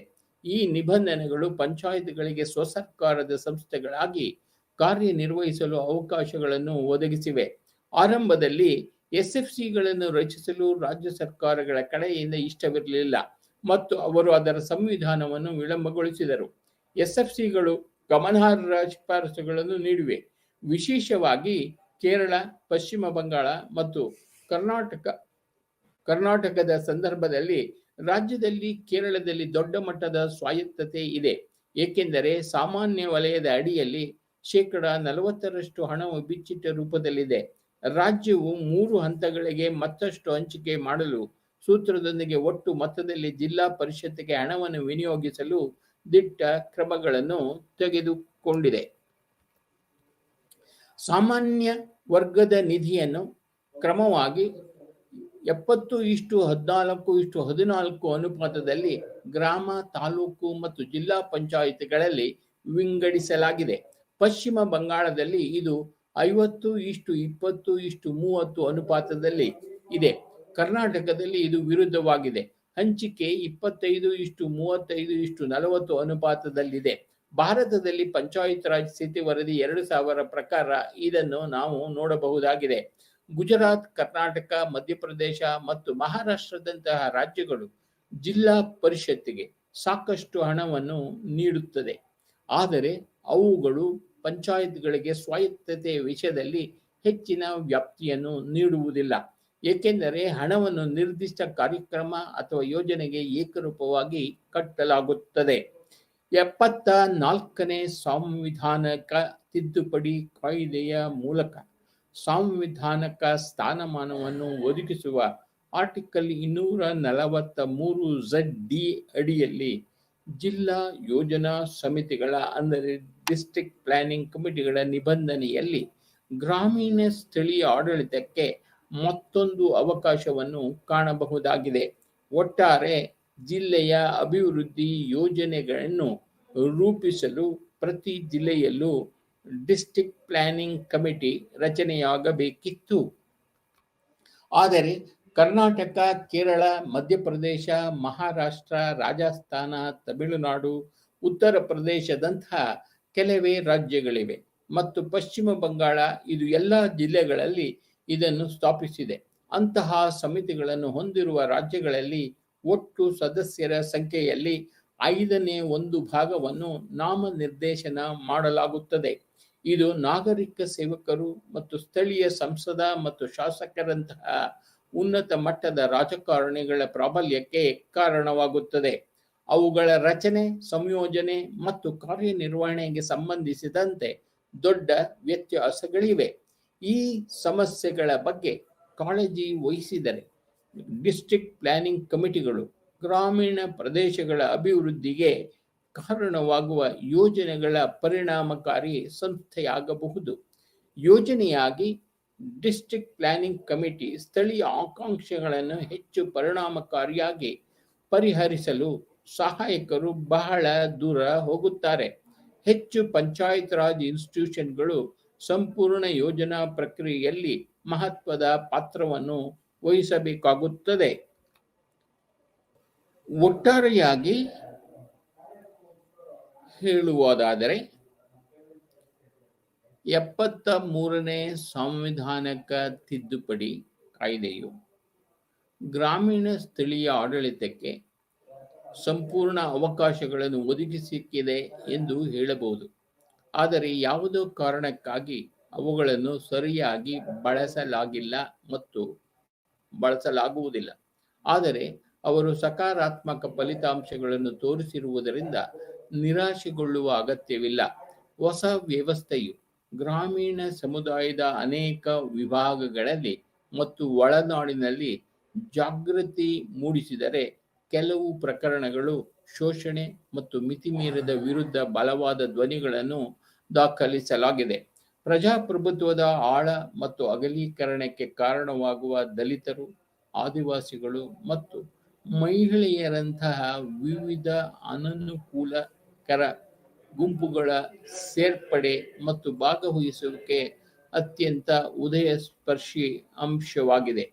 ಗ್ರಾಮೀಣ ಶಕ್ತಿ ರಚನೆಗಳಿಗೆ ದುರ್ಬಲ ವರ್ಗಗಳ ಪ್ರವೇಶವನ್ನು ಕಾನೂನುಬದ್ಧವಾಗಿ ಖಾತ್ರಿಪಡಿಸಲಾಗಿದೆ. ಇದರಿಂದಾಗಿ ವ್ಯವಸ್ಥೆಯ ಸಾಮಾಜಿಕ ನೆಲೆಯನ್ನು ವಿಸ್ತರಿಸಲಾಗಿದೆ. ಅವರು ತಮ್ಮ ಕುಂದುಕೊರತೆಗಳನ್ನು ತಿಳಿಸಲು ಮತ್ತು ಭಾಗವಹಿಸುವ ನಿರ್ಧಾರ ತೆಗೆದುಕೊಳ್ಳುವ ಪ್ರಕ್ರಿಯೆಯ ಮೂಲಕ ಅವುಗಳನ್ನು ತೆರವುಗೊಳಿಸಲು ಅವಕಾಶವನ್ನು ಪಡೆದಿದ್ದಾರೆ. ಮಹಿಳೆಯರ ನೇತೃತ್ವದ ಪಂಚಾಯತ್ಗಳಲ್ಲಿನ ಅಭಿವೃದ್ಧಿಯ ಫಲಿತಾಂಶಗಳು ಪ್ರಭಾವಶಾಲಿಯಾಗಿವೆ ಎಂದು ಅಧ್ಯಯನಗಳು ತೋರಿಸಿವೆ. ಸಬಲೀಕರಣದ ಪರಿಣಾಮಗಳು ಸಾಕಾರಗೊಳ್ಳುವಲ್ಲಿ ನಿಧಾನವಾಗಿದ್ದರೂ ಸಹ ಪಂಚಾಯತ್ ರಾಜ್ ಇನ್ಸ್ಟಿಟ್ಯೂಷನ್ಗಳು ಸ್ವಲ್ಪ ಮಟ್ಟಿಗೆ ಗ್ರಾಮೀಣ ಸಮುದಾಯದಲ್ಲಿ ಆಳವಾಗಿ ಬೇರೂರಿದೆ ಮತ್ತು ಗ್ರಾಮಾಂತರದಲ್ಲಿ ಬದಲಾವಣೆ ಮತ್ತು ಅಭಿವೃದ್ಧಿಯ ನಿಜವಾದ ವಾಹನವಾಗಿದೆ. ಗ್ರಾಮೀಣ ಜನತೆ ಹೆಚ್ಚು ಜಾಗೃತರಾಗಿದ್ದಾರೆ ಮತ್ತು ಅವರ ಹಕ್ಕುಗಳು ಮುಂದಿನ ಮತ್ತು ಕರ್ತವ್ಯಗಳ ಬಗ್ಗೆ ತಿಳಿದಿರುತ್ತದೆ ಮತ್ತು ಹೆಚ್ಚಿನ ಸಂಖ್ಯೆಯಲ್ಲಿ ಭಾಗವಹಿಸಲು ಪ್ರಾರಂಭಿಸಿದೆ. ಮುಂದಿನ ದಿನಗಳಲ್ಲಿ ಗ್ರಾಮೀಣ ಸ್ಥಳೀಯ ಆಡಳಿತದ ವ್ಯವಸ್ಥೆಯನ್ನು ಹೆಚ್ಚು ಪರಿಣಾಮಕಾರಿಯಾಗಿ ಮಾಡುವಲ್ಲಿ ಇದೆಲ್ಲವೂ ಬಹಳ ದೂರ ಹೋಗುತ್ತದೆ. Rural local governance way forward ಅಂದರೆ ಮುಂದಕ್ಕೆ ಇರುವ ದಾರಿ. ಗ್ರಾಮೀಣ ಸ್ಥಳೀಯ ಆಡಳಿತದ ಮುಂದಕ್ಕೆ ಇರುವ ದಾರಿ. 2.5 ದಶಕಕ್ಕೂ ಹೆಚ್ಚು ಕಾಲದ ಗ್ರಾಮೀಣ ಸ್ಥಳೀಯ ಸಂಸ್ಥೆಗಳ ಕಾರ್ಯವೈಖರಿಯು ಇನ್ನೂ ಬಹಳಷ್ಟು ಮಾಡಬೇಕಾಗಿದೆ ಎಂಬುದನ್ನು ಎತ್ತಿ ತೋರಿಸುತ್ತದೆ. ಕಾರ್ಯಾಚರಣೆಯ ಮಟ್ಟದಲ್ಲಿ ಗ್ರಾಮೀಣ ಸ್ಥಳೀಯ ಸಂಸ್ಥೆಗಳ ಕಾರ್ಯನಿರ್ವಹಣೆಯಲ್ಲಿ ರಾಜ್ಯಗಳ ನಡುವೆ ದೊಡ್ಡ ವ್ಯತ್ಯಾಸಗಳಿವೆ. ಗ್ರಾಮೀಣ ಸ್ಥಳೀಯ ಆಡಳಿತದ ವ್ಯವಸ್ಥೆಯನ್ನು ಹೆಚ್ಚು ಕ್ರಿಯಾತ್ಮಕ ಮತ್ತು ಪರಿಣಾಮಕಾರಿಯಾಗಿ ಮಾಡಲು ನಾವು ವ್ಯವಸ್ಥೆಯಲ್ಲಿ ಇರುವ ಎಲ್ಲ ದುಷ್ಪರಿಣಾಮಗಳನ್ನು ನೋಡಿಕೊಳ್ಳಬೇಕಾಗುತ್ತದೆ. ಅವ್ಯವಹಾರಗಳನ್ನು ತೊಡೆದುಹಾಕಲು ಕಾಯಿದೆಯಲ್ಲಿ ಕೆಲವು ತಿದ್ದುಪಡಿಗಳ ಅಗತ್ಯವಿದೆ. ಅದು ಅಡಚಣೆಯಾಗಿದೆ. ಗ್ರಾಮೀಣ ಸ್ಥಳೀಯ ಸಂಸ್ಥೆಗಳ ಪ್ರಗತಿ. ಮುಂದಿನ ಪ್ಯಾರಾಗಳಲ್ಲಿ ಗ್ರಾಮೀಣ ಸ್ಥಳೀಯ ಸಂಸ್ಥೆಗಳನ್ನು ಬಲಪಡಿಸುವ ಮಾರ್ಗಗಳನ್ನು ಚರ್ಚಿಸಲಾಗುತ್ತಿದೆ. ಕ್ರಿಯಾತ್ಮಕ ವಿಕೇಂದ್ರೀಕರಣಕ್ಕೆ ಸಂಬಂಧಿಸಿದಂತೆ ರಾಜ್ಯಗಳ ವಿವೇಚನೆಗೆ ಹೆಚ್ಚಿನದನ್ನು ಬಿಡಲಾಗುತ್ತದೆ, ಏಕೆಂದರೆ ನಾವು ಕಾರ್ಯಗಳ ವಿಕೇಂದ್ರೀಕರಣದಲ್ಲಿ ಸಮಸ್ಯೆಗಳನ್ನು ನೋಡುತ್ತೇವೆ. ಕಾರ್ಯಗಳನ್ನು ವರ್ಗಾಯಿಸುವಲ್ಲಿ ರಾಜ್ಯಗಳು ತಮ್ಮ ಹಿಂಜರಿಕೆಯನ್ನು ತೋರಿಸಿವೆ. ಹೀಗಾಗಿ ಈ ಕಾಯಿದೆಗೆ ಸಂಬಂಧಿಸಿದಂತೆ ತಿದ್ದುಪಡಿ ತರುವುದು ಮತ್ತು ರಾಜ್ಯಕ್ಕೆ ಬದಲಾಗಿ ವಿನಿಯೋಗಿಸುವುದು ಈ ಸಮಯದ ಅಗತ್ಯವಾಗಿದೆ. ರಾಜ್ಯ ಪದವನ್ನು ಸೇರಿಸಲಾಗುತ್ತದೆ, ಅಲ್ಲದೆ ಪ್ರತಿ ಹಂತದ ಚಟುವಟಿಕೆಯ ಗೋಳ ಯಾವುದೇ ರೀತಿಯ ತಪ್ಪಿಸಲು ಪ್ರತಿ ಐಟಂ ಅಡಿಯಲ್ಲಿ ಸ್ಪಷ್ಟವಾಗಿ ವ್ಯಾಖ್ಯಾನಿಸಬೇಕಾಗುತ್ತದೆ. ಅತಿಕ್ರಮಿಸುವ ಪ್ರಸ್ತುತ ಮಾಡುತ್ತಿರುವಂತೆ ಕಾರ್ಯನಿರ್ವಾಹಕ ಆದೇಶದ ಮೂಲಕ ಕಾರ್ಯಗಳನ್ನು ಸರಿಯಾದ ಶಾಸನದ ಮೂಲಕ ವಿತರಿಸಬೇಕಾಗುತ್ತದೆ.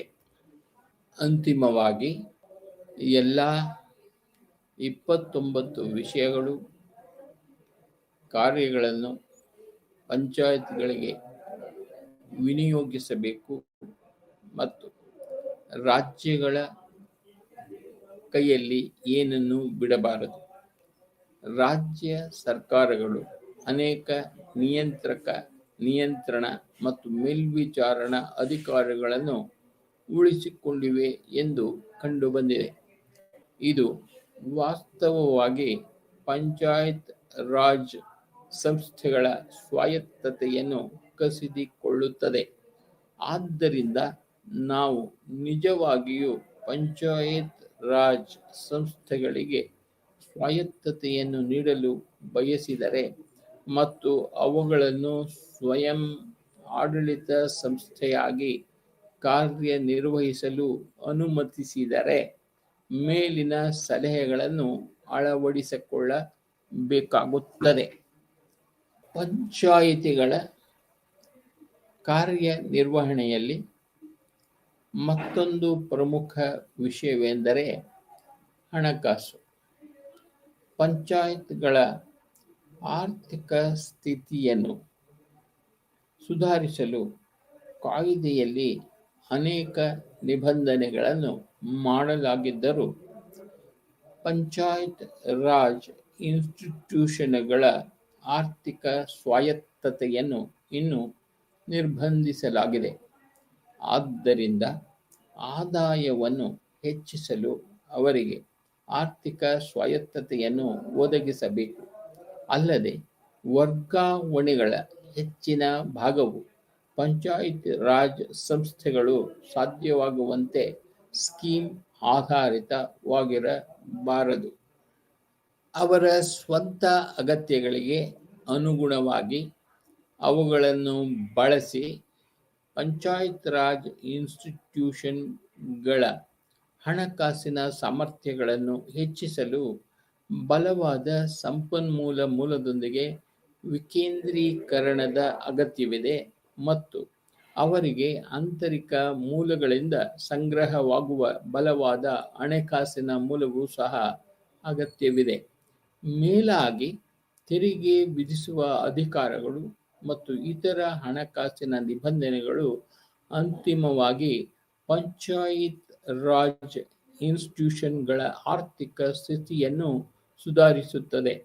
ಉದ್ಯಮಶೀಲತಾ ಚಟುವಟಿಕೆಗಳಿಂದ ಆದಾಯದ ಉತ್ಪಾದನೆ, ಯೋಜನಾ ಸಾಲಗಳು, ಸಾರ್ವಜನಿಕ ಕೊಡುಗೆಗಳು, ತೆರಿಗೆ ಹಂಚಿಕೆ ಮತ್ತು ತೆರಿಗೆ ನಿಯೋಜನೆಗಳು. ತೆರಿಗೆ ಸಂಗ್ರಹಣೆಗೆ ಹೊಂದಾಣಿಕೆಯ ಅನುದಾನ ಪ್ರೋತ್ಸಾಹಕಗಳಂತಹ ನವೀನ ಸಂಪನ್ಮೂಲ ಕ್ರೋಢೀಕರಣಕ್ಕಾಗಿ ಕ್ರಮಗಳನ್ನು ತೆಗೆದುಕೊಳ್ಳಲು ಪಂಚಾಯಿತಿ ರಾಜ್ ಸಂಸ್ಥೆಗಳನ್ನು ಪ್ರೋತ್ಸಾಹಿಸಬೇಕಾಗುತ್ತದೆ. ಅಲ್ಲದೆ ಪಂಚಾಯಿತಿ ಮಟ್ಟದಲ್ಲಿ ಸರಿಯಾದ ತೆರಿಗೆ ಸಂಗ್ರಹ ಯಂತ್ರೋಪಕರಣಗಳ ಅಗತ್ಯವಿದೆ. ಪಂಚಾಯತ್ ರಾಜ್ ಇನ್ಸ್ಟಿಟ್ಯೂಷನ್ಗಳು ಮಾರಾಟ ತೆರಿಗೆಯಂತಹ ಹೆಚ್ಚು ಸ್ಥಿತಿಸ್ಥಾಪಕ ಮತ್ತು ಉತ್ಪಾದಕ ತೆರಿಗೆಗಳ ಪಾಲನ್ನು ಪಡೆಯಬೇಕಾಗುತ್ತದೆ. ಅಂತಿಮವಾಗಿ ಅವರು ಎಲ್ಲ ಅಥವಾ ಭಾಗವನ್ನು ನಿಯೋಜಿಸಬೇಕಾಗುತ್ತದೆ. ತಮ್ಮ ವ್ಯಾಪ್ತಿಯಲ್ಲಿರುವ ಪ್ರದೇಶದ ಮಾರಾಟದ ಆದಾಯ ಈ ಎಲ್ಲ ಕ್ರಮಗಳು ಖಂಡಿತವಾಗಿಯೂ ಪಂಚಾಯತ್ಗಳ ಆರ್ಥಿಕ ಸ್ಥಿತಿಯನ್ನು ಸುಧಾರಿಸುತ್ತದೆ. ಡಿಸ್ಟ್ರಿಕ್ಟ್ ಪ್ಲಾನಿಂಗ್ ಕಮಿಟಿಗೆ ಸಂಬಂಧಿಸಿದಂತೆ ಅದರ ರಚನೆ, ಸಂಯೋಜನೆ ಮತ್ತು ಅಧಿಕಾರಗಳಿಗೆ ಸಂಬಂಧಿಸಿದಂತೆ ಏಕರೂಪದ ನೀತಿಯು ಜಾರಿಯಲ್ಲಿ ಇರಬೇಕು ಎಂದು ಸೂಚಿಸಲಾಗಿದೆ. ಅಲ್ಲದೆ ಎಲ್ಲ ಜಿಲ್ಲೆಗಳಲ್ಲಿ ಶೀಘ್ರವಾಗಿ ಡಿಸ್ಟ್ರಿಕ್ಟ್ ಪ್ಲಾನಿಂಗ್ ಕಮಿಟಿಗಳನ್ನು ರಚಿಸಬೇಕು. ರಾಜ್ಯಗಳು ತಮ್ಮ ಕಾರ್ಯಚಟುವಟಿಕೆಯಲ್ಲಿ ಹಸ್ತಕ್ಷೇಪ ಮಾಡಲು ಬಿಡಬಾರದು. ಆದಷ್ಟು ಸಂಸದರು ಮತ್ತು ಶಾಸಕರನ್ನು ಇದರಿಂದ ಹೊರಗಿಡಬೇಕು. ಡಿಸ್ಟ್ರಿಕ್ಟ್ ಪ್ಲಾನಿಂಗ್ ಕಮಿಟಿಯ ಅಧ್ಯಕ್ಷರು ಪಂಚಾಯತ್ ಅಥವಾ ಪುರಸಭೆಗಳಿಂದ ಚುನಾಯಿತ ಸದಸ್ಯರಾಗಿರಬೇಕು.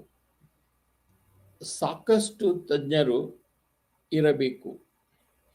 ತಾಂತ್ರಿಕ ಒಳಹರಿವುಗಳನ್ನು ಒದಗಿಸಲು ಮತ್ತು ತರ್ಕಬದ್ಧ ನಿರ್ಧಾರವನ್ನು ತಲುಪಲು ವಿಶ್ಲೇಷಣೆ ಮಾಡಲು ಅದರ ಸದಸ್ಯರಾಗಿ ಸ್ಥಳೀಯ ಮಟ್ಟದ ಯೋಜನೆಯನ್ನು ಕೈಗೊಳ್ಳಲು ಮತ್ತು ಡಿಸ್ಟ್ರಿಕ್ಟ್ ಪ್ಲಾನಿಂಗ್ ಕಮಿಟಿಗೆ ಸ್ಥಳೀಯ ಅಗತ್ಯಗಳು ಮತ್ತು ಸಂಪನ್ಮೂಲಗಳ ಮೇಲೆ ಪ್ರಮುಖ ಹರಿವುಗಳನ್ನು ಒದಗಿಸಲು ಕೆಲವು ರೀತಿಯ ಯೋಜನಾ ಸಮಿತಿ ಅಥವಾ ಘಟಕವು ಬ್ಲಾಕ್ ಅಥವಾ ಪಂಚಾಯತ್ ಮಟ್ಟದಲ್ಲಿ ಅಸ್ತಿತ್ವದಲ್ಲಿ ಇರಬೇಕು. ಅಂತಿಮವಾಗಿ ಡಿಸ್ಟ್ರಿಕ್ಟ್ ಪ್ಲಾನಿಂಗ್ ಕಮಿಟಿಗಳು ಯೋಜನೆಗಳನ್ನು ರೂಪಿಸಲು ಮತ್ತು ಪರಿಣಾಮಕಾರಿಯಾಗಿ ಕಾರ್ಯನಿರ್ವಹಿಸಲು ನಾವು ನಿಜವಾಗಿಯೂ ಬಯಸಿದರೆ ಜಿಲ್ಲಾ ಮಟ್ಟದಲ್ಲಿ ಯಾವುದೇ ಸಮಾನಾಂತರ ಸಂಸ್ಥೆ ಇರಬಾರದು. ಅಧಿಕಾರದ ದುರುಪಯೋಗ ಮತ್ತು ಸಾರ್ವಜನಿಕ ಸಂಪನ್ಮೂಲಗಳ ದುರುಪಯೋಗವನ್ನು ತಡೆಯಲು ಜನರ ಮನಸ್ಸಿನಲ್ಲಿ ನಂಬಿಕೆಯನ್ನು ಮೂಡಿಸಲು ಉತ್ತರದಾಯಿತ್ವವು ಪೂರ್ವಹಿತವಾಗಿದೆ. ನಾಗರಿಕರು ತಮ್ಮ ಪ್ರತಿನಿಧಿಗಳು ತಮ್ಮ ಅಗತ್ಯತೆಗಳು, ಇಚ್ಛೆಗಳು ಮತ್ತು ಆದ್ಯತೆಗಳನ್ನು ಸ್ಪಂದಿಸುತ್ತಾರೆ ಎಂದು ನಿರೀಕ್ಷಿಸುವುದರಿಂದ ಸರಿಯಾದ ಹೊಣೆಗಾರಿಕೆಯ ವ್ಯವಸ್ಥೆಯನ್ನು ಒದಗಿಸಿದರೆ PRIಗಳು ಯಶಸ್ವಿಯಾಗಬಹುದು. ಅಂತೆಯೇ ಅಗತ್ಯಗಳಿಗೆ ಸ್ಪಂದಿಸಲು ಪಿಆರ್ಐಗಳು ಜವಾಬ್ದಾರರಾಗಿರಬೇಕು. ಅವರು ಸೇವೆ ಸಲ್ಲಿಸುವ ನಾಗರಿಕರ ಈ ಹೊಣೆಗಾರಿಕೆಯು ದಿನನಿತ್ಯದ ಆಧಾರದ ಮೇಲೆ ಇರಬೇಕು ಮತ್ತು 5 ವರ್ಷಗಳಿಗೊಮ್ಮೆ ಅವರು ಮತ ಕೇಳಲು ಹೋದಾಗ ಅನೇಕ ರಾಜ್ಯಗಳು ಹಣಕಾಸಿನ ಲೆಕ್ಕ ಪರಿಶೋಧನೆ ಮತ್ತು ಸಾಮಾಜಿಕ ಲೆಕ್ಕ ಪರಿಶೋಧನೆಗಾಗಿ ನಿಬಂಧನೆಗಳನ್ನು ಮಾಡಿದ್ದು ಅದು ಚೆಕ್ ಕಾರ್ಯವಿಧಾನವಾಗಿ ಕಾರ್ಯನಿರ್ವಹಿಸುತ್ತದೆ. ಇದಕ್ಕೆ ಉತ್ತಮ ಉದಾಹರಣೆ ಎಂದರೆ ರಾಜಸ್ಥಾನದಲ್ಲಿ ಜನಸುಸ್ವಾಯಿ ಮತ್ತು ಸಾರ್ವಜನಿಕ ವಿಚಾರಣೆಗಳು. ಅದರ ಮೂಲಕ ಅವರು ಪಂಚಾಯತ್ ನಾಯಕರು ಮತ್ತು ಸರ್ಕಾರಿ ಅಧಿಕಾರಿಗಳನ್ನು ಅಭಿವೃದ್ಧಿ ವೆಚ್ಚಕ್ಕೆ ಲೆಕ್ಕ ಹಾಕುವಂತೆ ಒತ್ತಾಯಿಸಿದರು. ಅಗತ್ಯವಿರುವ ಎಲ್ಲ ರಾಜಸ್ಥಾನದಲ್ಲಿರುವಂತಹ ಸಾಮಾಜಿಕ ಚಟುವಟಿಕೆಯಾಗಿದೆ. ಜನರು ಜಾಗರೂಕರಾಗಬೇಕು ಮತ್ತು ನಿಜವಾದ ಅಗತ್ಯವಿದ್ದಲ್ಲಿ ಪಿಆರ್ಐಗಳ ಸದಸ್ಯರ ನಿರ್ಧಾರಗಳನ್ನು ಪರಿಶೀಲಿಸಬೇಕು ಮತ್ತು ಪಂಚಾಯತ್ಗಳಲ್ಲಿ ಚರ್ಚೆಯ ಸಮಯದಲ್ಲಿ ಸಕ್ರಿಯವಾಗಿ ಭಾಗವಹಿಸಬೇಕು. ಆದಾಗ್ಯೂ ಮಾಹಿತಿ ಹಕ್ಕು ಕಾಯ್ದೆಯು ಈ ದಿಕ್ಕಿನಲ್ಲಿ ಸ್ವಾಗತಾರ್ಹ ಹೆಜ್ಜೆಯಾಗಿದೆ. ಎಂಜಿಎನ್ಆರ್ಇಜಿಎ ಆರ್ಟಿಎಯ ಬಳಕೆ ಮತ್ತು ಪ್ರಾಮುಖ್ಯತೆ ಗೋಚರಿಸಿ ಇದೆಲ್ಲವೂ ವ್ಯವಸ್ಥೆಯಲ್ಲಿ ಹೊಣೆಗಾರಿಕೆ ಮತ್ತು ಪಾರದರ್ಶಕತೆ ಮತ್ತು ಆ ಮೂಲಕ ಪಿಆರ್ಐಗಳ ಉತ್ತಮ ಕಾರ್ಯನಿರ್ವಹಣೆಯನ್ನು ಖಾತ್ರಿಪಡಿಸುವಲ್ಲಿ ಬಹಳ ದೂರ ಹೋಗುತ್ತದೆ. ಪ್ರತಿ ಚುನಾವಣೆಯ ನಂತರ ಮೀಸಲು ಕ್ಷೇತ್ರದಲ್ಲಿ ವ್ಯವಸ್ಥೆಯು ಬದಲಾಯಿಸಬಾರದು ಎಂದು ಸೂಚಿಸಲಾಗಿದೆ. ಬೇರೆ ರೀತಿಯಲ್ಲಿ ಹೇಳುವುದಾದರೆ ಒಂದು ನಿರ್ದಿಷ್ಟ ಕ್ಷೇತ್ರವನ್ನು ಕನಿಷ್ಠ 2 ಸತತ ಅವಧಿಗೆ ಮೀಸಲಿಡಬೇಕು. ನಿರಂತರ ಆಧಾರದ ಮೇಲೆ ಅಡೆತಡೆಯಲ್ಲಿದ್ದ ಅಭಿವೃದ್ಧಿಯನ್ನು ಸಕ್ರಿಯಗೊಳಿಸಬೇಕು ಮತ್ತು ಅದರ ನಂತರವೇ ತಿರುಗುವಿಕೆಯ ತತ್ವದಲ್ಲಿ ರಾಜಿ ಮಾಡಿಕೊಳ್ಳದೆ ಅದನ್ನು ಮುಂದುವರಿಸಬೇಕು. ಇದು ಮೀಸಲು ಕ್ಷೇತ್ರದ ಸದಸ್ಯರಿಗೆ ಸ್ಥಳೀಯ ಜನರು ಮತ್ತು ಅವರ ಮತದಾರರೊಂದಿಗೆ ಉತ್ತಮ ಮಾಧ್ಯಮವನ್ನು ಸ್ಥಾಪಿಸಲು ಸಾಕಷ್ಟು ಸಮಯವನ್ನು ಒದಗಿಸುತ್ತದೆ ಮತ್ತು ಆ ಪ್ರದೇಶದ ಅಗತ್ಯತೆಗಳ ಬಗ್ಗೆ ಅವರಿಗೆ ಸಂಪೂರ್ಣ ಪರಿಚಯವನ್ನು ನೀಡುತ್ತದೆ. ಮತ್ತು ಜಾಗತಿಕ ವ್ಯಾಪಾರ, ಸಂವಹನ ವ್ಯವಸ್ಥೆ, ಪರಿಸರ, ಕಾರ್ಮಿಕ ಕಾನೂನುಗಳು ಇತ್ಯಾದಿಗಳ ಸವಾಲುಗಳನ್ನು ಎದುರಿಸಲು ಮಾನದಂಡಗಳನ್ನು ಹೊಂದಿಸಬೇಕು. ಇದು ಹಳ್ಳಿಗಳ ಜನರ ಜೀವನದ ಮೇಲೆ ನೇರವಾದ ಪರಿಣಾಮ ಬೀರುತ್ತದೆ ಮತ್ತು ಏಕಕಾಲದಲ್ಲಿ ಮಾನದಂಡಗಳನ್ನು ಪೂರೈಸುತ್ತದೆ. ಸಾರಾಂಶ: ಅನುಭವವು ಸೂಚಿಸುವಂತೆ ಗ್ರಾಮೀಣ ಸ್ಥಳೀಯ ಆಡಳಿತವು ಯಾವುದೇ ಮಾಂತ್ರಿಕ ದಂಡವಲ್ಲ.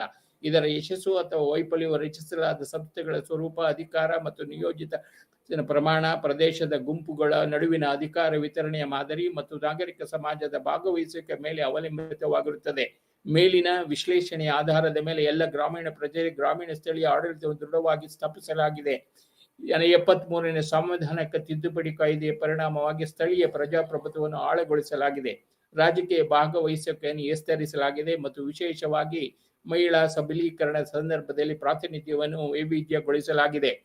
ಈ ಆಡಳಿತ ಪ್ರಕ್ರಿಯೆಯು ಈಗ ಗ್ರಾಮೀಣ ಸ್ಥಳೀಯ ಸಂಸ್ಥೆಗಳಿಗೆ ಗ್ರಾಮೀಣ ನಿರ್ವಹಣೆ ಹೆಚ್ಚಿನ ಜವಾಬ್ದಾರಿಯನ್ನು ವಹಿಸಿಕೊಳ್ಳಲು ಅವಕಾಶವನ್ನು ನೀಡಿದೆ. ಹೊಸ ಆಡಳಿತ ವ್ಯವಸ್ಥೆ ಕಲ್ಪಿಸಲಾಗಿದೆ. ನಿರಂತರತೆಯ ಒಂದು ಅಂಶ ಮತ್ತು ತಳಮಟ್ಟದಲ್ಲಿ ಭಾಗವಹಿಸುವ ಪ್ರಕ್ರಿಯೆಯನ್ನು ವಿಸ್ತರಿಸಿತು. ರಾಜ್ಯಗಳು ಕಾರ್ಯಗಳನ್ನು ವರ್ಗಾಯಿಸಲು ಮತ್ತು ಸ್ಥಳೀಯ ಸಂಸ್ಥೆಗಳ ಮೇಲೆ ಜನವನ್ನು ವಿನಿಯೋಗಿಸಲು ಕೆಲವು ಕ್ರಮಗಳನ್ನು ತೆಗೆದುಕೊಂಡು ಇದರ ಹೊರತಾಗಿಯೂ ತಳಮಟ್ಟದ ಸ್ಥಳೀಯ ಸಂಸ್ಥೆಗಳು ದಕ್ಷಿಣ ಕನ್ನಡ ಆಡಳಿತದ ಸಮಸ್ಯೆಯನ್ನು ಪರಿಹರಿಸುವ ದುಸ್ತರ ಕೆಲಸ.